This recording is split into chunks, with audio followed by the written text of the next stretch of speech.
সপ্তাহে শনিবারে ঠিক এরকমভাবে একদম কালারফুল মুগের ডাল রান্না করে বাড়ির সবাইকে তাক লাগিয়ে দিতে হবে। কিন্তু সেটা কিভাবে সম্ভব চলো দেখে নেওয়া যাক। শুরু করার আগে অবশ্যই চ্যানেলটাকে সাবস্ক্রাইব করে নেবে। এখানে 100 গ্রাম মতো মুগ ডাল আমরা সেদ্ধ করে নিয়েছি। 100 গ্রাম ডাল প্রেসারে 4টে সিটি মারলেই একদম পারফেক্টভাবে সেদ্ধ হয়ে যাবে। সবথেকে কার্যকরী একটা টিপস হলো ডালটাকে তোমরা চাইলে ভাতেও সেদ্ধ করে নিতে পারো। কড়াইতে দিয়ে দেবো সামান্য পরিমাণ তেল। ফোড়নের জন্য দেবো 2টো শুকনো লঙ্কা, একটা তেজপাতা হাফ করে, হাফ চামচ গোটা জিরে। তারপর ফোড়নটাকে ভেজে নিয়ে ঠিক এরকম সাইজে ডোম করে কেটে রাখা কুমড়োগুলোকে দিয়ে দেবো। সামান্য পরিমাণ হলুদ, সামান্য নুন। মাথায় রাখতে হবে কুমড়োটা কিন্তু 60 থেকে 70% মতো ভেজে নিতে হবে।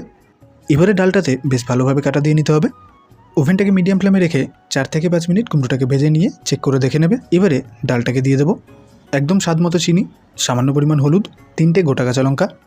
এবারে ডালটাকে নাড়িয়ে চাড়িয়ে খুব ভালোভাবে ফুটিয়ে নিলেই তৈরি হয়ে যাবে একদম কালারফুল কুমড়ো দিয়ে মুগ ডাল।